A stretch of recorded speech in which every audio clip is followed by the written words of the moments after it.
The Evanston morning deepened, the sun climbing higher, casting slanted beams through the sheer curtains of Julian's bedroom. The skirt clung to his hips, its navy folds a quiet confession against his skin, and as he turned before the mirror, the fabric swayed, catching the light in a way that felt almost conspiratorial. He reached for a blouse next, one he'd bought in secret at a thrift shop in Andersonville, a cream silk thing, delicate as a sigh, with buttons that gleamed like tiny moons. As he fastened it, his fingers brushed the hollow of his chest, igniting a shiver that was equal parts fear and desire. The mirror held Lila now, her silhouette emerging like a figure stepping out of fog, and Julian felt the world tilt, the boundaries of his body blurring into something softer, truer. Downstairs, the scent of peonies mingled with the faint bitterness of Ellen's espresso, her ritual of morning solitude. Julian paused at the top of the stairs, his bare feet curling against the cool wood, the hem of the skirt grazing his thighs.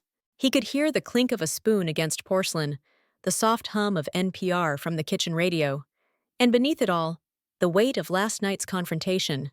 Ellen's question, "Why is there a skirt in your closet?" had been a scalpel, precise and unyielding, cutting through the fragile armor he'd built around Lila. Martin's silence had been worse, his eyes searching Julian's face for a son he could still recognize. He descended slowly, each step a negotiation with courage. The blouse whispered against his skin, its silk a lover's touch, and by the time he reached the kitchen doorway, his heart was a drumbeat in his throat. Ellen stood at the counter, her back to him, her linen dress pristine against the morning light.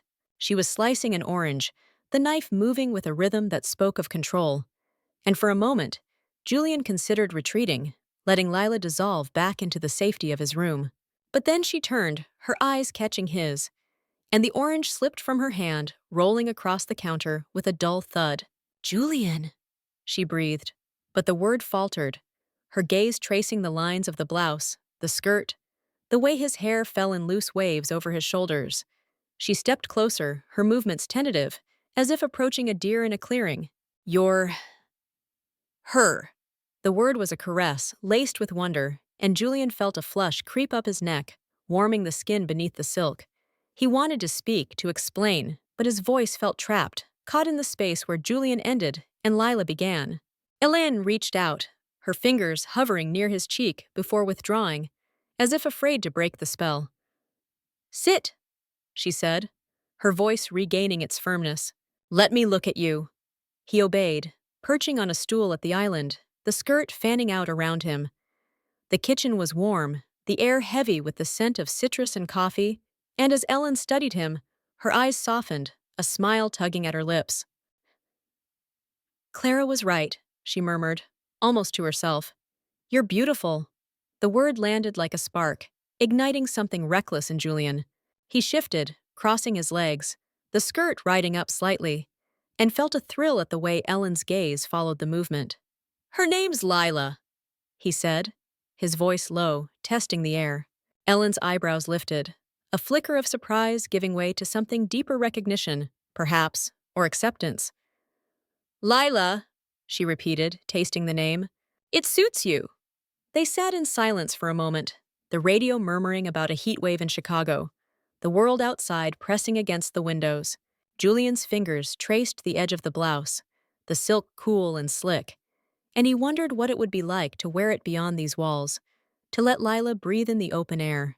The memory of that night with Clara the diner, the milkshake, the way the waitress had called her "hon" without a second glance flooded back, vivid and intoxicating. He'd felt alive then, his body no longer a cage but a canvas, every gesture a brushstroke painting Lila into existence. Ellen broke the silence, her voice gentle but edged with purpose. "Your father will be home soon. He needs to see you like this." Julian's stomach tightened, the image of Martin's clasped hands flashing through his mind. "He won't understand," he said, the words spilling out before he could stop them. Ellen's smile was wry, knowing. "He doesn't have to understand, Lila. He just has to see." The rest of the morning passed in a haze of small rituals. Ellen insisted on teaching him how to apply mascara, her fingers steady as she guided his hand, the brush tickling his lashes. "Slow," she said, her breath warm against his cheek. Let it build. The intimacy of it, their faces inches apart, the mirror reflecting their shared focus, felt like a secret they were weaving together. By the time they finished, Lila's eyes were framed in delicate black, her gaze sharper, more commanding. She felt powerful, as if the mascara had drawn not just lines but boundaries, marking the space where she could exist without apology. When Martin's car pulled into the driveway, the sound of gravel crunching under tires sent a jolt through Julian. He stood in the living room, the blouse tucked neatly into the skirt, his hands clasped to still their trembling. Ellen was beside him, her presence a quiet anchor, and as the front door opened, the air seemed to thicken, charged with anticipation. Martin stepped inside, his suit jacket slung over one arm, his face weary from a day of drafting blueprints. He stopped short, his eyes locking onto Lila, and for a moment, time seemed to pause, the room holding its breath. "Martin," Ellen said, her voice calm but firm. "This is Lila." The name hung between them, a challenge and an invitation. Martin's jaw tightened, his gaze flickering from the skirt to the blouse to the hair that framed Lila's face. He opened his mouth, then closed it, his hands clenching at his sides. "Dinner's almost ready," he said finally, his voice rough, and he turned toward the kitchen, leaving Lila standing in the wake of his silence. Dinner was a study in restraint, the clink of forks against plates the only sound breaking the tension. Lila sat across from Martin, her posture careful, the skirt smoothed over her thighs.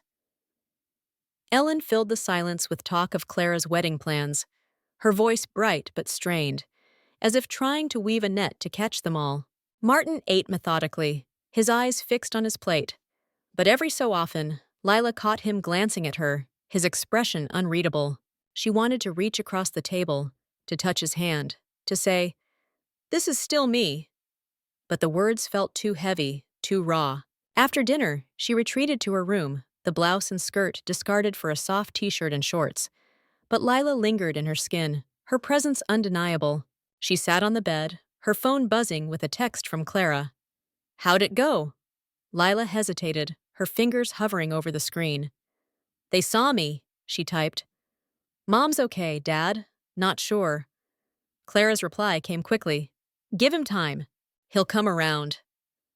Lila wanted to believe her, but the weight of Martin's silence pressed against her chest, a reminder of the distance she'd yet to cross. As she lay in the dark, the ceiling fan stirring the humid air, Lila's thoughts drifted to the diner, to the milkshake, to the night she'd first felt whole.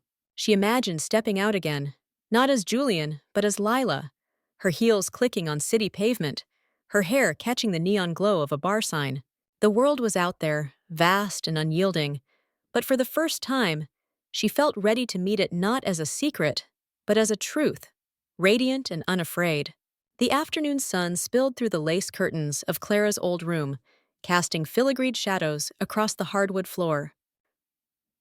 Lila stood before the full-length mirror, her breath shallow, the air thick with the scent of lavender from the bath she'd just taken. Her skin still hummed from the razor's glide, each stroke a ritual that stripped away Julian's edges, leaving her smooth, vulnerable, alive. The towel slipped to the floor, and she reached for the bra black lace, delicate as a whispered secret, bought with trembling hands at a boutique in Wicker Park.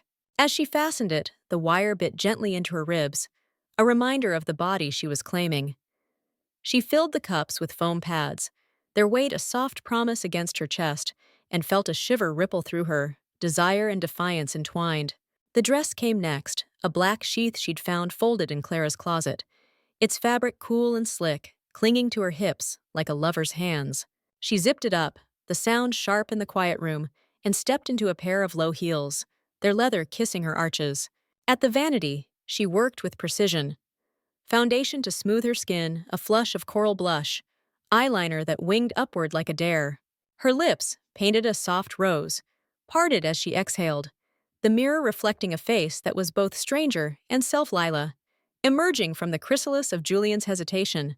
Her hands trembled as she brushed her hair, auburn strands catching the light, and pinned it into a loose chignon, a few tendrils framing her face. She sprayed perfume, Clara's old bottle of jasmine, and the scent enveloped her, heady and intoxicating, like stepping into a dream.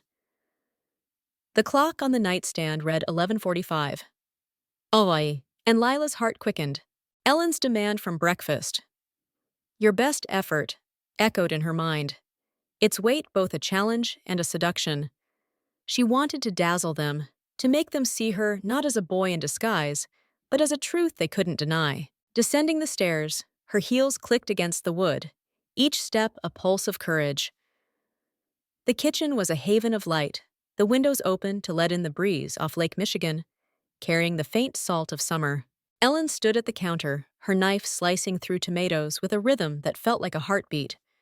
Lila paused in the doorway, hands clasped demurely, the dress hugging her thighs. The air seemed to still, and when Ellen turned, her gasp was a soft, involuntary thing, her eyes widening as they traced Lila's form from the curve of her neck to the hem that grazed her knees. "My God!" Ellen whispered, setting the knife down, her hands unsteady. She stepped closer, her gaze lingering on the way the dress accentuated Lila's waist, the subtle swell of her padded chest. "Clara said you were radiant. But this—" Her voice trailed off, and Lila felt a flush creep up her neck, warming the skin beneath the lace of her bra. She wanted to look away, to hide from the intensity of Ellen's scrutiny, but something bolder stirred within her, a desire to be seen, to be wanted as Lila. They sat at the kitchen island, a plate of sandwiches between them. The clink of cutlery, a fragile thread in the silence. Lila crossed her legs, the dress riding up slightly, and caught Ellen's eyes flicker to the movement. A moment of unguarded curiosity. "Why, Mom?" Lila asked, her voice low, deliberate, as if testing the air. "Why do you need to see me like this?" Ellen's fork paused, her gaze steady, and when she spoke, her words carried a weight that pressed against Lila's chest. "Clara's getting married next spring," Ellen said, her tone soft but unyielding. "She wants you to be her maid of honor." The words struck like a chord, resonant and disorienting, scattering Lila's composure. "Maid of honor?" Her voice cracked, a mix of disbelief and a strange electric thrill. She leaned forward, the dress shifting against her skin, and felt the lace of her bra graze her ribs, a reminder of the body she was inhabiting. "That's impossible." But even as she said it, a part of her Lila's part yearned for it, for the chance to stand in silk and lace, to be seen not as Julian, but as her. Ellen's smile was faint, almost conspiratorial, her eyes glinting with something like pride. "Is it impossible? Look at you, Lila." She gestured to the mirror on the far wall, where Lila's reflection caught the light, a vision of auburn hair, rose lips, and a dress that clung like a second skin. "You're not playing a part. This is you." The words sank into Lila, warm and dangerous, stirring a longing she hadn't named. She wanted to argue, to retreat to the safety of Julian's jeans and t-shirts, but the mirror held her gaze, and in it, she saw not a disguise, but a truth. The memory of that night with Clara the diner, the milkshake, the way the world had parted to let Lila pass flooded back, vivid and intoxicating. She'd been fearless then, her body a canvas, her every gesture a brushstroke. Now, with Ellen's eyes on her, that fearlessness flickered to life again. "Lila," Ellen said, her voice softer now, "this isn't just about Clara's wedding. It's about you. About who you are when you're not hiding." She reached across the island, her hand hovering near Lila's, before settling on the countertop, a gesture both intimate and restrained. "Your father and I, we need to understand, and you need to show us."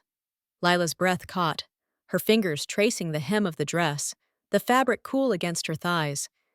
The idea of facing Martin, of standing before him as Lila, not Julian, was a knot of fear and desire in her chest. She imagined his eyes, those architect's eyes that saw structure and flaw, searching her for the son he knew.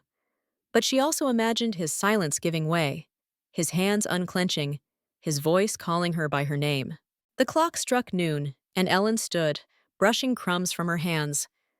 "You have until dinner tomorrow," she said, her tone firm but laced with something softer, almost pleading. "Show us everything, Lila. Don't hold back." She turned to the sink, leaving Lila alone with her reflection in the mirror, her rose lips parted, her heart racing with the promise of what she might become. That afternoon, Lila lingered in Clara's room, the posters of indie bands watching her like silent witnesses. She opened the closet, her fingers grazing the dresses Clara had left behind: silk, cotton, velvet, each one a possibility. She pulled out a pair of stockings, sheer and black, and sat on the edge of the bed, rolling them up her legs with a slow, deliberate care. The fabric was a caress, a whisper against her skin, and as she smoothed them over her thighs, she felt a pulse of heat, a secret thrill that made her cheeks flush. She stood, the stockings shimmering in the light, and slipped back into the heels. The mirror beckoned, and she answered, turning to catch every angle: her legs long and sleek, the dress hugging her hips, the lace of the bra just visible through the neckline. She was Lila, fully, fiercely, and the thought of presenting her to her parents, of stepping into their world as this radiant stranger, was both terrifying and exhilarating. As the sun dipped below the horizon, casting the room in a golden glow, Lila sat at the vanity again, touching up her lipstick, the rose shade glossy and bold. She imagined Clara's wedding, herself in a gown of pale green or ivory, her hair cascading in waves, her smile a quiet triumph. The image was so vivid, it felt like a memory. And for a moment, she let herself believe it was possible not just to play the part, but to live it, to let Lila breathe in every corner of her life. The house grew quiet, the only sound the distant hum of a lawnmower and the soft creak of the floorboards as Martin's footsteps approached. Lila's heart leapt, but he passed by Clara's room, his presence a shadow that lingered in the hallway. She closed her eyes, the jasmine perfume enveloping her, and made a silent vow. Tomorrow she would show them everything. Not just the dress, the makeup, the heels, but the truth of who she was, radiant and unafraid, a girl stepping into the light. The evening air in Evanston was thick with the scent of blooming lilacs, their sweetness seeping through the open windows of the Grant family's colonial home. Lila stood in the foyer, her black dress a sleek silhouette against the soft glow of the chandelier, her heels sinking slightly into the Persian rug. She smoothed the fabric over her hips, the motion instinctive, sensual, as if to anchor herself against the storm she felt brewing. Martin's car had just pulled into the driveway, the crunch of gravel a prelude to his arrival, and Lila's heart thrummed with a mix of anticipation and dread. When the front door opened, Martin stepped inside, his briefcase a familiar weight in his hand.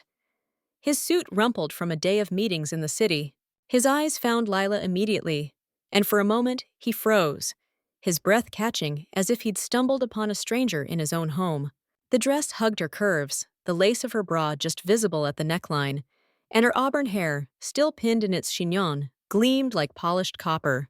"Dinner's ready, Daddy," Lila said, the words slipping out like a forgotten melody, a childhood endearment she hadn't uttered since she was small. Martin's jaw tightened, his gaze flickering over her dress, heels, the rose-painted lips, and then away, as if the sight of her was too much to bear. "Lila!"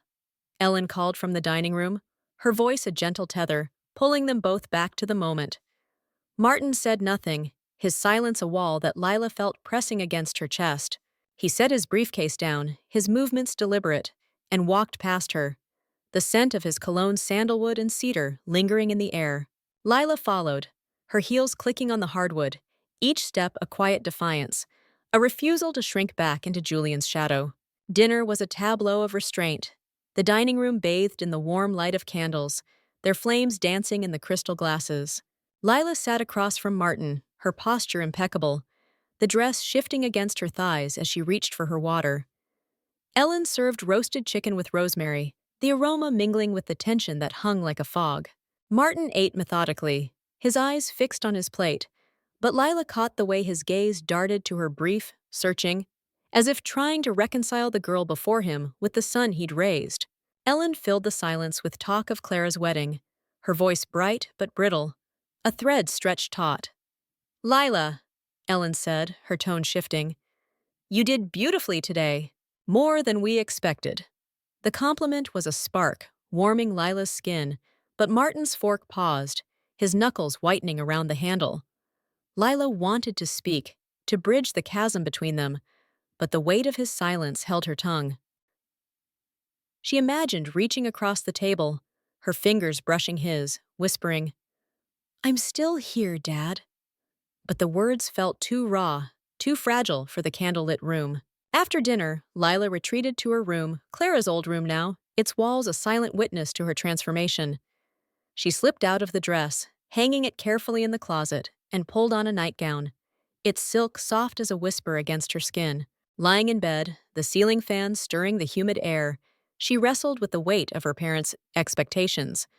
Clara's wedding loomed like a distant star, its light both a beacon and a blinding force. To stand beside her sister, draped in silk, would be to claim Lila publicly, to step into a world where she could no longer hide. But the cost her friends, her school, the life she'd known as Julian rose like a storm cloud, dark and heavy with uncertainty. She traced the hem of the nightgown, her fingers lingering on the lace, and let her mind drift to the diner in Skokie, to that night with Clara when Lila had first breathed free. The memory was vivid, the neon glow of the sign, the clatter of dishes, the way the waitress's smile had felt like an embrace. She'd been fearless then, her body a canvas, her every gesture a brushstroke. Now, with Martin's silence echoing in her ears, that fearlessness felt fragile, a flame flickering in the wind. The next morning, Lila woke to the sound of birdsong, the sun filtering through the lace curtains. She rose, her body still humming with the memory of the dress, and chose a skirt and blouse from Clara's closet, a navy pencil skirt, a cream blouse with pearl buttons. She sat at the vanity, applying makeup with a practiced hand foundation to smooth her skin, a touch of blush, mascara that made her eyes sing. Her hair, pulled back into a low ponytail, framed her face in soft waves, and as she spritzed jasmine perfume, she felt Lila settle into her bones, steady and sure.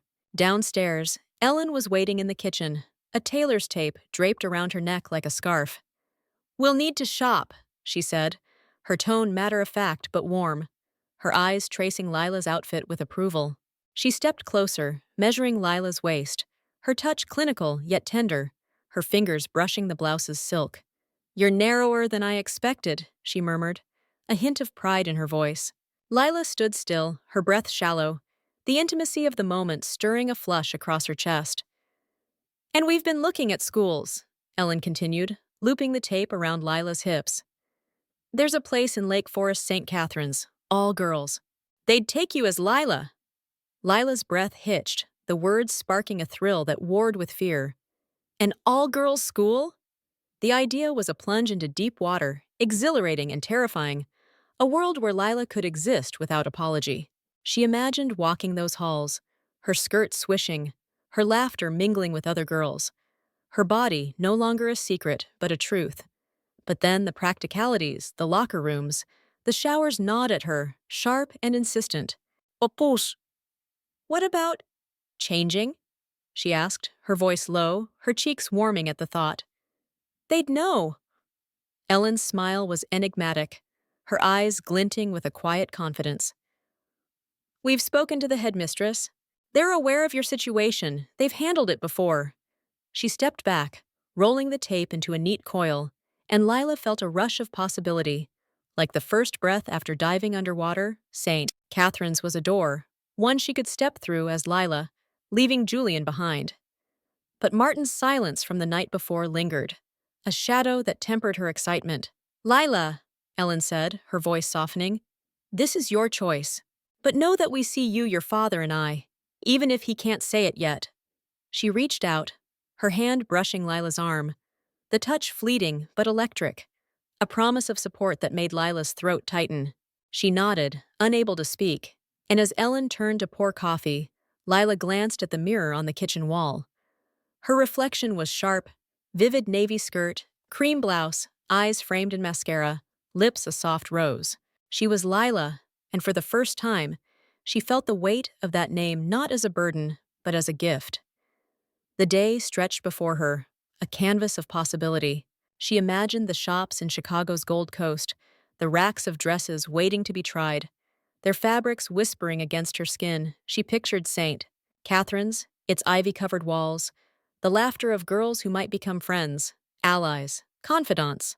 And she thought of Martin, his silence a challenge she would meet, not with words, but with the truth of who she was, Lila, radiant and unafraid, stepping into the light of her own becoming. The summer sun burned low over Chicago, its golden haze gilding the streets as Lila stepped out of a boutique on the Gold Coast, a sleek black bag swinging from her wrist. Inside were her new breast forms, their weight still a startling intimacy against her chest, nestled beneath the lace bra she'd chosen with Ellen's quiet approval. The prosthetist, a woman with kind eyes and clinical hands, had fitted them with care, her fingers brushing Lila's skin as she adjusted the adhesive.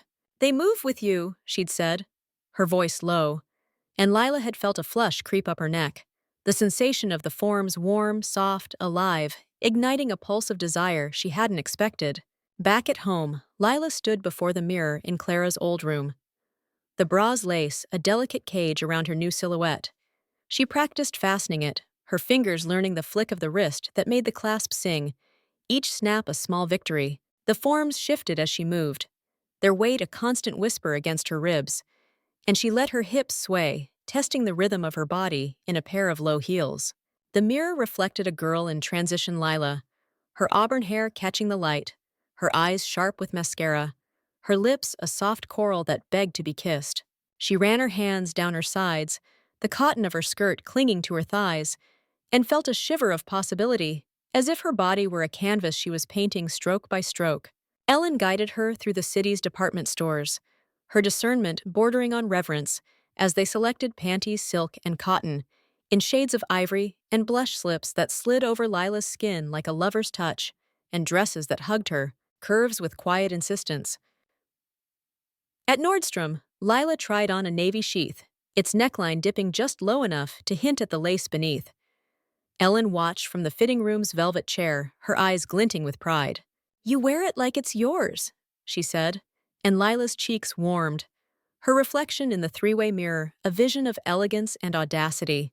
At a salon in Lincoln Park, a stylist named Marissa took one look at Lila and grinned, her hands already reaching for scissors.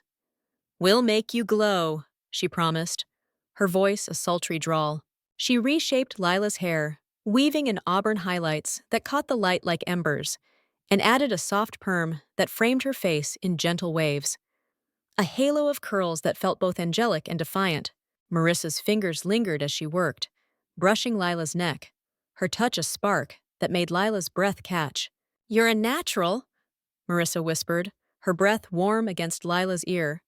And Lila smiled, her reflection in the salon mirror, a stranger she was falling in love with. Each step was a shedding of skin, Julian receding like a tide, leaving Lila to take root in the spaces he'd left behind. She found a job at a law firm downtown, filing documents in a pencil skirt that hugged her hips, her heels clicking on marble floors with a rhythm that felt like a heartbeat. The other clerks, young women in their 20s with sharp laughs and sharper nails, accepted her without question, their chatter about boyfriends and Netflix shows a new language Lila learned to speak. At lunch, they shared stories of first dates and bad kisses, and Lila listened, her coral lips curved in a smile, her heart racing at the thought of a boy's hands on her waist, his breath against her neck. At home, Martin's discomfort softened, his silence giving way to a wary pride.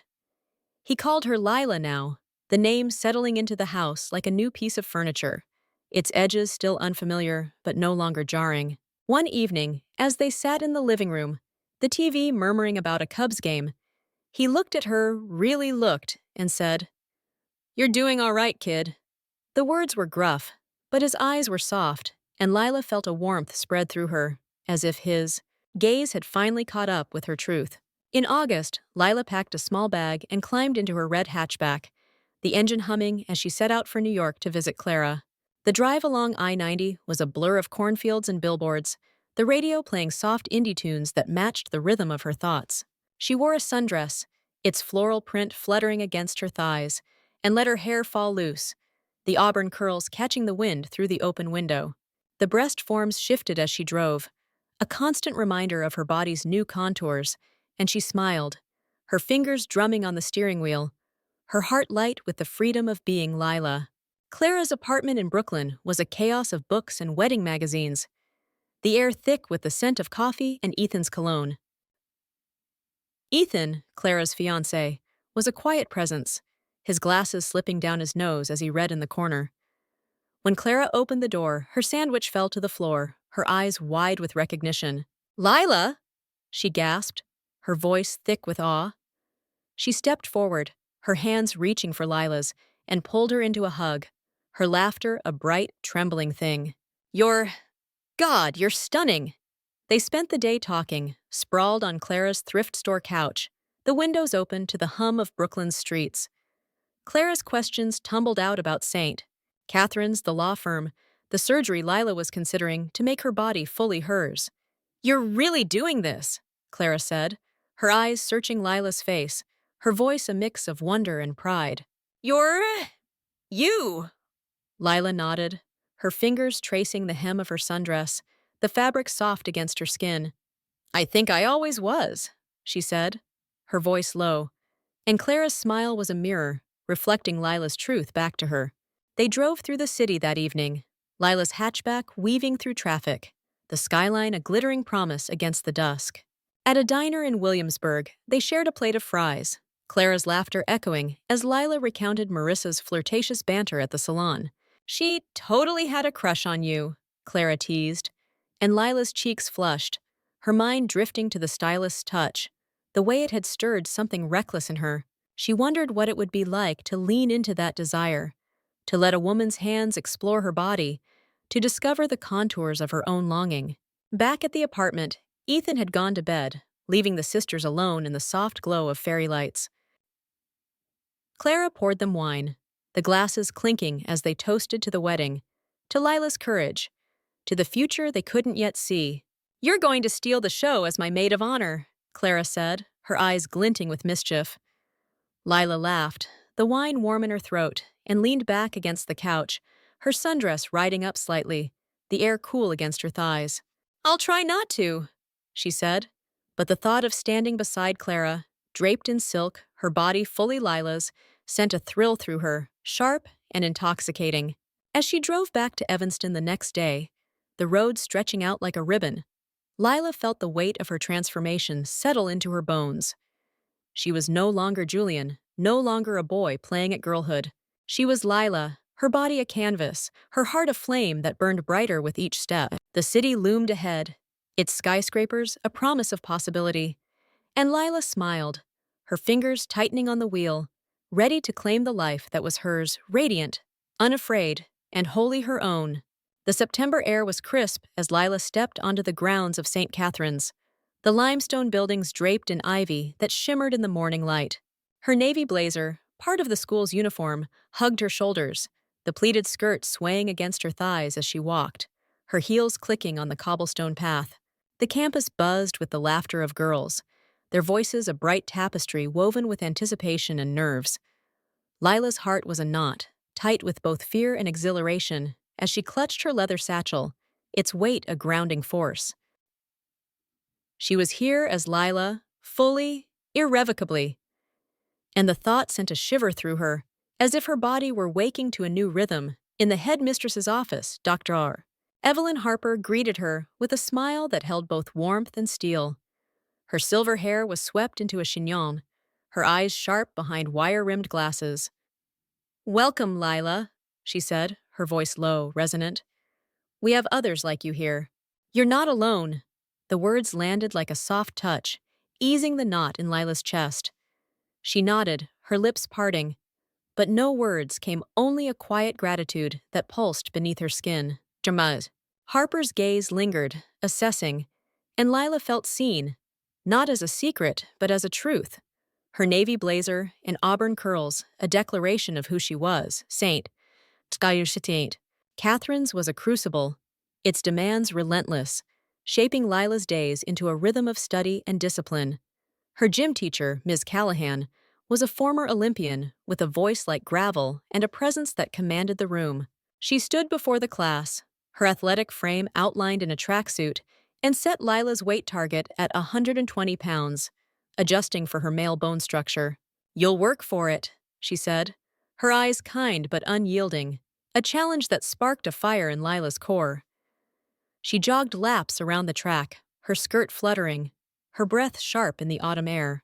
She stretched in the gym, her body bending and lengthening, each movement a step toward the girl she saw in her mind's eye. The scale became her confessor, its numbers a daily ritual, and Lila watched her body reshape itself. Her waist narrowing, her hips softening, her reflection in the locker room mirror, a delicate balance of curves and angles. The showers were a gauntlet, a space where Lila's body felt like a secret she guarded with quick glances and careful timing. She wrapped herself in a towel, her breast forms a familiar weight beneath her sports bra, and moved swiftly, her eyes averted from the other girls' naked forms. But they, absorbed in their own insecurities, freckles, curves, the faint scars of adolescence, paid her no mind. Their chatter filled the air, stories of crushes and exams, and Lila let herself relax, her towel slipping slightly as she reached for her shampoo, the steam curling around her like a lover's embrace. She was one of them, her body a quiet truth, and the realization was a thrill that warmed her skin. By Christmas, Lila had reached 118 pounds, her figure a study in elegance, each curve honed by months of effort. She'd started hormones in November, a decision made with Ellen's quiet support, and the implants were gone, replaced by her own budding breasts, a miracle of flesh that felt like home. She stood before her dorm room mirror, her silk camisole slipping over her shoulders, and traced the gentle swell of her chest, her fingers lingering on the soft, warm skin. The sensation was electric, a pulse of desire that made her breath catch, and she smiled, her coral lips curving, her auburn curls framing a face that was unmistakably hers. The winter dance, a joint event with a boys' academy in Winnetka, was held in the school's grand hall, its chandeliers casting a golden glow over the polished floor. Lila wore a sapphire dress, its neckline dipping to reveal the delicate curve of her collarbone, its hem grazing her knees. She'd spent hours at the vanity, her mascara framing eyes that sparkled with anticipation, her lips painted a deep rose that felt like a dare. As she entered the hall, her heels clicking, the air was thick with the scent of perfume and nervous laughter, the music a slow, sultry beat that pulsed through her veins. She stood with a group of girls, their navy blazers replaced by dresses in jewel tones, their chatter a bright counterpoint to the boys clustered across the room. Lila's heart raced, her fingers smoothing the sapphire fabric, and then she saw him Daniel, a senior cadet from the academy, his uniform crisp, his brown hair catching the light. He moved with a quiet confidence, his smile disarming, and when his eyes met hers, Lila felt a pull, a magnetic force that drew her breath from her lungs. "Good evening," he said, stopping before her, his voice warm, steady. "I'm Daniel. May I have this dance?" Lila nodded, her lips parting, and let him take her hand, his fingers firm against hers. He led her to the floor, his hand settling on her waist, and as the music swelled, they moved together, their bodies finding a rhythm that felt both new and inevitable. The sapphire dress clung to her hips, the fabric shifting with each step, and Daniel's touch was a spark, igniting a warmth that spread through her core. She looked up at him, her eyes meeting his, and saw not judgment, but curiosity, desire, a mirror to her own longing. "You're Lila, right?" he asked, his voice low, his breath brushing her ear as they swayed. She nodded, her curls grazing her neck, and felt a flush creep up her chest, the heat of his hand on her waist, a quiet seduction. "I'm glad I found you," he said, and the words were a gift, wrapping around her like silk. They danced through 2 songs, their conversation a dance of glances and half-spoken truths, and when the music paused, he led her to a corner of the hall, where the air was cooler, the light softer.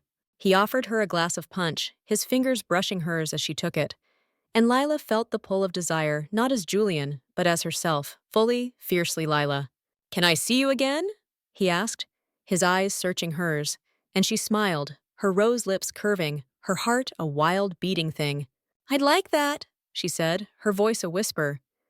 And as she gave him her number, her fingers lingered on the slip of paper, the moment charged with possibility.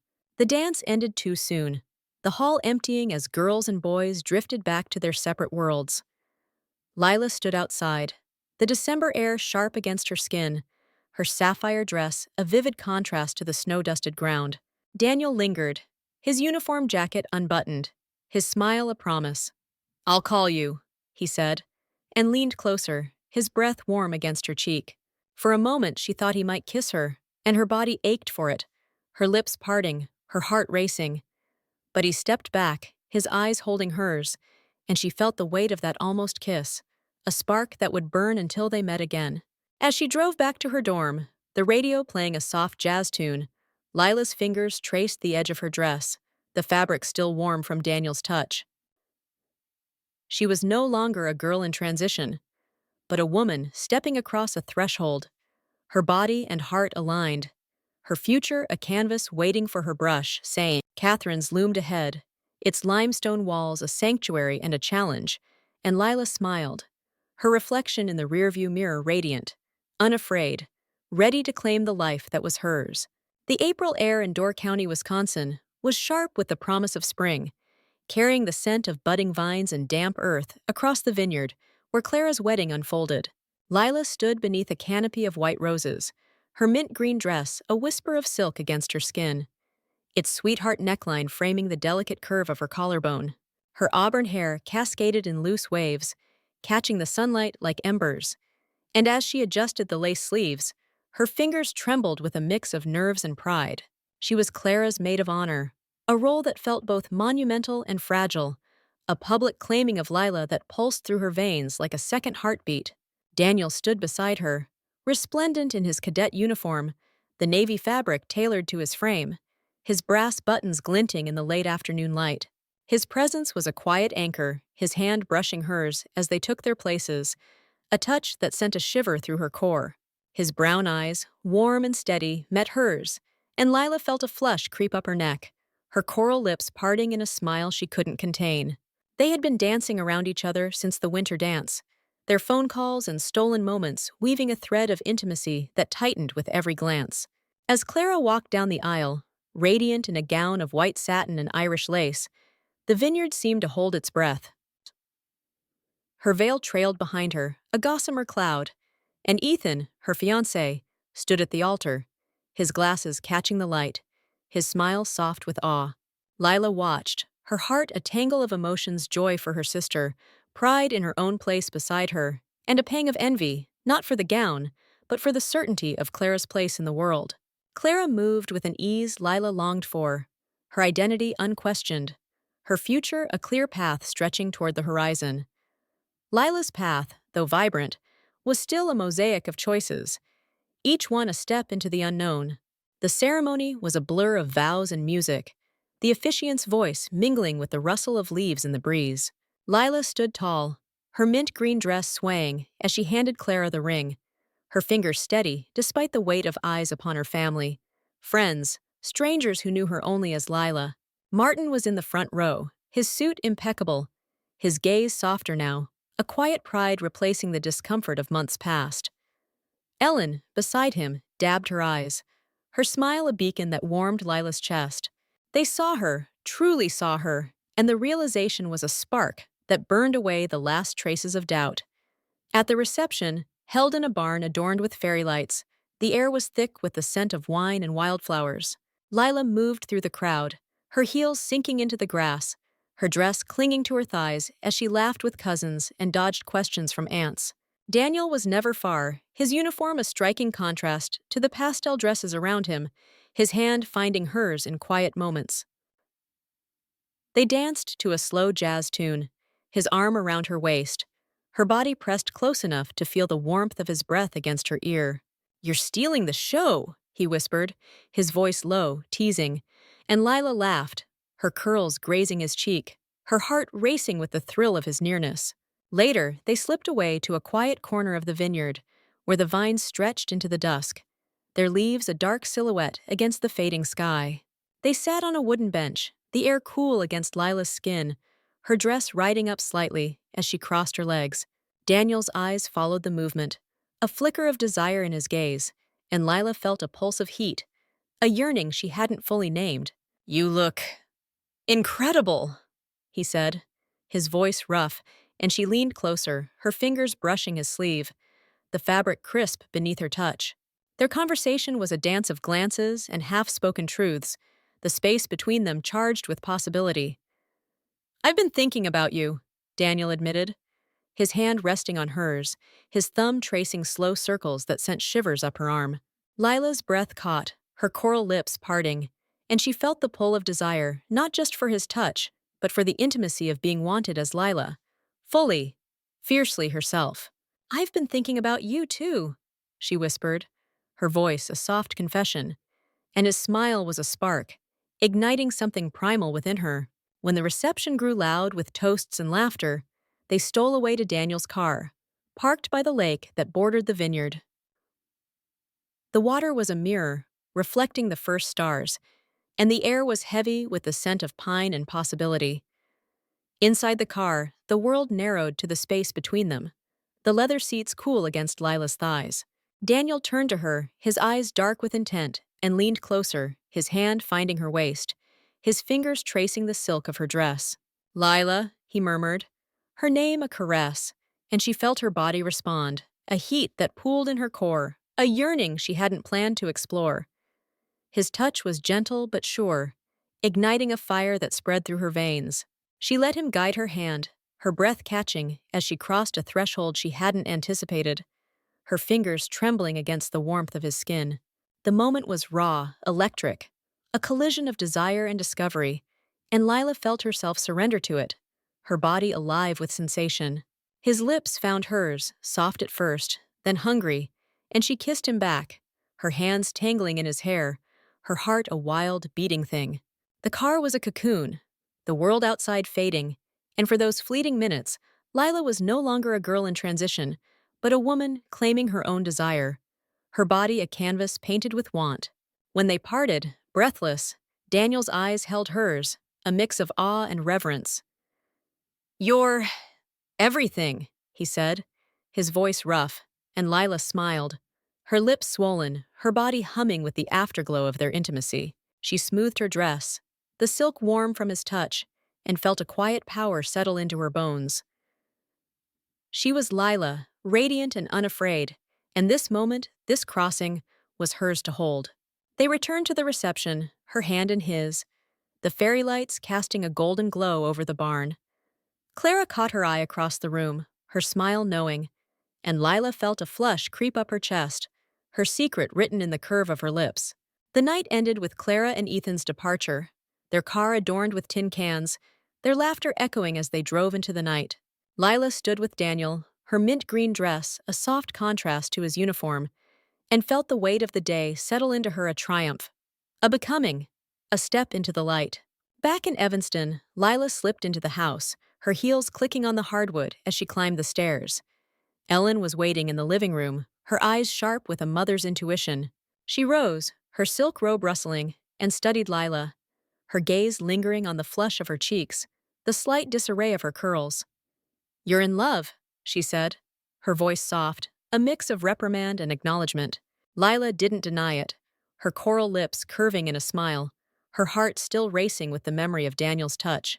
"Maybe," she said, her voice a whisper, and Ellen's sigh was a bridge, connecting them across the unspoken. In her room, Lila stood before the mirror, the mint green dress pooling at her feet as she slipped into a nightgown, its silk a caress against her skin. She traced the curve of her breasts, the hormones working their slow magic, and felt a quiet awe at the body she was becoming. Daniel's face lingered in her mind, his smile, his hands, the way he'd said her name. And she knew this was only the beginning, a threshold crossed, a life unfolding, a love that might burn bright enough to light her way. The summer sun bathed Evanston in a golden haze, its warmth seeping through the open windows of the Grant family's colonial home, where Lila stood before her bedroom mirror, her silk robe slipping over her shoulders like a lover's caress. She was 18 now, her body a canvas reshaped by time and courage, the hormones weaving their slow magic into her curves, her breasts soft and full, a miracle of flesh that felt like home.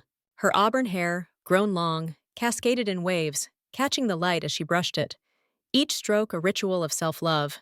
The mirror was no longer a confession, but a celebration, reflecting a woman who had claimed her truth. Lila, radiant, unafraid, her coral lips curving in a smile that held both pride and promise. She had graduated from St. Catherine's in June, her diploma a testament to her reinvention, the navy blazer and pleated skirt replaced by a white sundress that clung to her hips as she walked across the stage. The headmistress, Dr. Churikshu, Harper had pressed the parchment into her hands, her eyes glinting with a quiet pride. "You've done more than survive, Lila," she'd said, her voice low. "You've thrived." The words lingered, a spark that warmed Lila's chest as she packed her dorm room, her heels clicking on the limestone halls one last time, her heart alight with possibility. Daniel had enrolled at West Point, his letters a lifeline across the distance, their pages filled with the cadence of his voice, steady, warm, laced with a longing that matched her own. She kept them in a velvet box beneath her bed, rereading them in the quiet of night, her fingers tracing his slanted handwriting, her body humming with the memory of his touch at the vineyard. "I see you in every sunset," he wrote, and Lila would close her eyes, imagining his hands on her waist, his lips brushing hers, the heat of that April night still burning in her core. She wrote back, her words bold and intimate, confessing her dreams, her desires, the way his name felt like a secret she carried in her skin. In July, Lila underwent surgery to complete her transition, the hospital room a cocoon where she emerged fully herself. The procedure was a quiet alchemy, reshaping her body to match the truth she'd always known. She woke to the hum of monitors, her body tender but whole. And when the nurse helped her stand, her reflection in the bathroom mirror was a revelation, her hips round, her waist narrow, her form a seamless harmony of curves. She touched the smooth plane of her pelvis, her fingers trembling, and felt a rush of awe, a love for the body that was now hers, fully, fiercely Lila. Ellen was there, her eyes wet with pride, and Martin, calling her kitten for the first time, held her hand, his grip steady, his silence a bridge they'd crossed together. By August, Lila had enrolled at Northwestern, her sights set on literature, her days filled with poetry and possibility. She moved into a small apartment near campus, its windows overlooking Lake Michigan, the water a mirror for her thoughts. Her mornings were spent in lecture halls, her pen dancing across notebooks as she dissected Dickinson and Woolf. Her evenings in coffee shops, her laptop open to poems she wrote in a voice that was unmistakably hers. She wore dresses that hugged her curves, their fabrics silk and cotton, their colors bold emerald, sapphire, crimson, and let her hair fall loose, its auburn waves a crown she wore with pride. Her body moved with a new ease, her hips swaying, her laughter bright, and she felt the world open to her, a canvas waiting for her brush. Martin visited often, his architect's hands softer now, his love tempered by a loss he no longer voiced. One evening, as they sat on her balcony, the lake shimmering below, he looked at her, really looked, and said, "You're still my kid, kitten."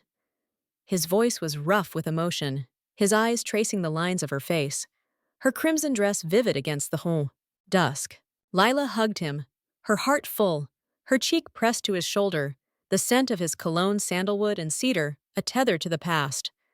"Always, Dad," she whispered, and felt the weight of his love settle into her bones, a gift she'd carry forever. Clara called weekly, her voice bright with stories of married life, her laughter a reminder of the vineyard, the mint green dress, the moment Lila had stepped into the light.